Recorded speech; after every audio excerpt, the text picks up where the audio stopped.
Hello everyone, I am Elvis and I'm here today to talk to you about, this whole real estate speculation that we see in Japan and also South Europe, telling that several homes are for donation or homes that has been absolutely and completely abandoned. And this is not how things work. So I want to tell you what more or less is more accurate, right?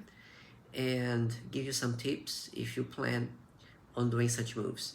The first thing I tell you is regarding South Europe. The 1 hour homes are in places which the population has declined, right? We are talking about villages, we're talking about rural areas, and small towns with 5,000 people, 2,000 people, 1,000 people, and those properties are basically on sale for an euro because the government has no power to give them away. But once you purchase them, you need to attend some minimum requirements. One of them is to live in the property and to keep the property active for a few numbers of years. So you get a kind of registration, which is not a permanent registration. You don't get a title straight away. No. You have to live in there for a number of years for you to get this documentation done under your name. And secondly, you have to renovate the house. So you have, in a period of time that they're going to be giving you, in some places are 2 years, in some places 3 to 5 years, and you have to renovate the house. You cannot change some of the aspects of the house, like the external areas, for some of the regions, especially in Italy, in the historical buildings. You cannot change the outside looks. You cannot demolish the houses in some of the areas. Mostly, I can tell you that you cannot demolish the houses. You cannot change the external aspect, the view from the street. You cannot change some places which are homes, right, into hotels or into shops. You have to do something according to the requirements of the region. And the other part is you have to keep it um, in a good shape, in a very good shape, and you need to live in that property. Some people who cannot live in those properties, they will send someone to live in there. They will try to rent it, but it's really hard. Who's gonna be renting a house that you could purchase before, right? And visa. If your country is a country like mine, then you can go to Italy and stay there 3 months each time. It's fine, no problem. But if you have to live in that property, you have to work your way towards the visa. Because you can enter the country and stay there 3 months. You can leave the country and enter again another 3 months. But how about your income?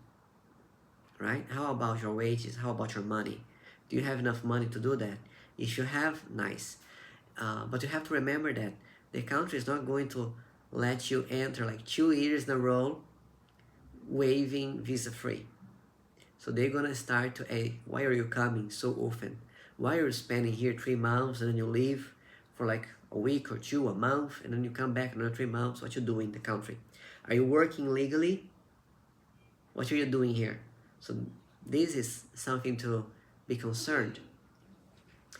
And this is not only Italy, I'm talking about whole Europe. In some places, like Hungary, you can get a house there very cheap from the owner, right? Not from the city hall, but straight away from the owner, and you can buy for like $2,000, $5,000. Do I recommend that? No, I don't recommend, because are regions that are really far away from the big cities. And if you do that, go to a country like Spain, Portugal, or Italy. At least you have good access, It's the very developed countries, and you have good access to train stations, to airports, to universities. Maybe you get a house in, let's say, Italy, and you can apply for a student visa. You can go and learn Italian language in college, and that can support you to have your property. You try to habitate your house as much as you can. Try to show that you're staying in the property, and after a number of years, they're going to be giving you all the documentation regarding to that property as yours. You can also try to start a business if you can have a business visa or a retirement visa, depending on your financial situation and if you are already retired in your country. If you are on a pension, right? If you got a pension in your country and you can move to Italy, and you can transfer your pension to Italy, you can also do that. And you can apply for a retire visa. Before doing anything, go with a migration lawyer and ask him what you can be doing. Don't just go there and get a property straight away. You can go visit the properties, right? See what documentation you need, and after that, make the move. Don't make the move straight away. Oh, I will do whatever it takes to get there, and maybe it will be much more expensive for you to, stay in the country legally or peacefully without the comes and goings, back and forth of the time. It's not really what you want. You don't want frustration, do you? So think of it. Talking about Japan now. Japan is pretty much similar situation, but the news online are very much out of context. So there are 7 million houses in Japan which are in abandoned situation, which means that the owner is not looking after it. It's like the owner of that house in a prefecture, let's call Hokkaido, he moved to Kyoto or Tokyo and he lives there, but his property is there. It's abandoned, yes, but it still has an owner, right? Nobody has the right to enter the property. The ownership is still his. He has the ownership. So we cannot mistake that. One thing is a house which has been fully abandoned. The owner died, right? Passed away. It's no longer here. There is nobody to inherit the house.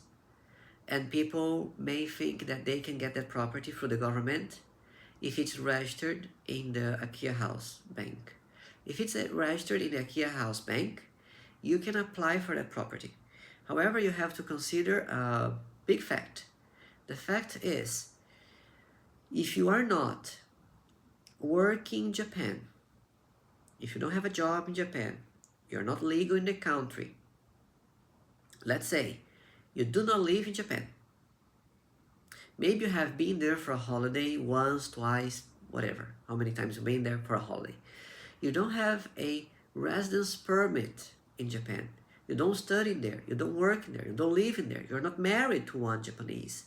So for you to get one of those properties from the Akiya Bank is pretty much tough, pretty much hard, because the priority are for people who live in Japan, and beyond that is for the people who are Japanese, for the locals. Since COVID-19 reached Japan in the early 2020, Japan has started to focus more on depopulating some large Tier 1 cities. So now Japan has this politics of asking people who are young, or maybe not that young, who do jobs that are not really essential jobs in major cities, right? Tier 1 cities, and ask them to relocate, especially those jobs that you can do like home office or jobs that you can manage your time well, so you can move to smaller towns. And they are giving this benefit of getting those properties who has no longer living owners, and donating those properties. And some will even donate some, furniture, or will give them some incentives, like, oh, if you live in that property, you can get some money. If you have babies, you can, if you have babies in that city, and if you settle down in that region, you can get some money, you can get some benefits from the government. So they do have that. And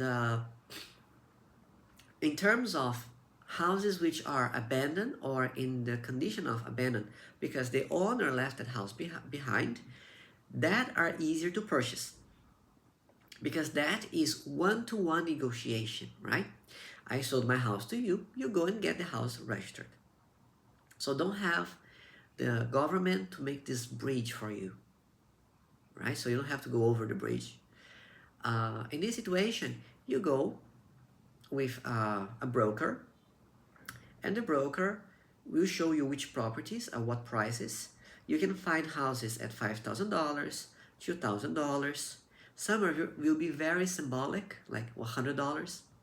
Some will be $10,000, $100,000, $500,000, depending on the property. And you can get those properties in a very cheap price. According, right? Not talking about the $500,000, but the $5,000, $10,000, $20,000 possible to get.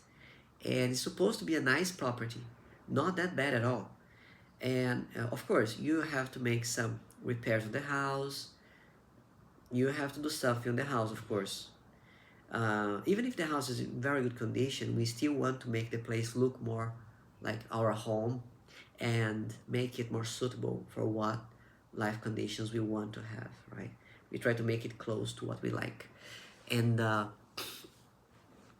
this is easier, right? It's a process that will not take you so long, and you don't need a visa for that.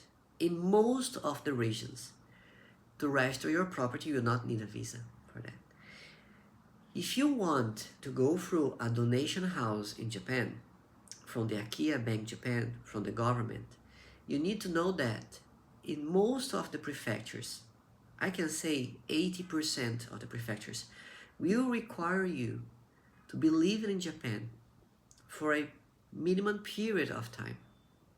Secondly, you will have to hire a broker to help you to do this whole process, especially if your Japanese level is not that great.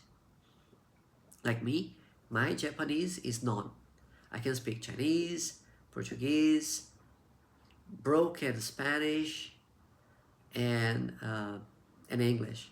But if the process has to be all conducted by myself, it's quite hard, because you have to do a lot of survey on the property, you have to prepare a lot of documentation, you have to be registered as a realtor, a broker in Japan, and if you don't have it, you can't do it. So you have to hire someone, you have to. If you can do it, you're gonna spend few hundred dollars on that. I believe will not reach more than $3,000 to $4,000 for the whole service with the registration of the property. I recommend you to try to find a cheap property and purchase it from the owner itself, and let a broker do the process for you. This is the easiest way if you do not live in Japan. All right? I'm gonna be telling you about the documentation you need for a property out of your country, your home country. In the next video, I will be talking about what you need to register a property in the United States, Europe, for like most of the countries will be asking you, some countries may ask you more, and especially Japan, right? So I have my properties here in Japan, and I have all registered under my name, so I have been through the whole processes, and I can help you on clarifying what you need to do, at what point, what documentation you have to prepare, what to do, what don't. And welcome to my channel. Sometimes this channel has videos in Portuguese, sometimes it's in English, so every time you see the EN, means English at the front of the video. All right? Thank you so much. Have a very nice week.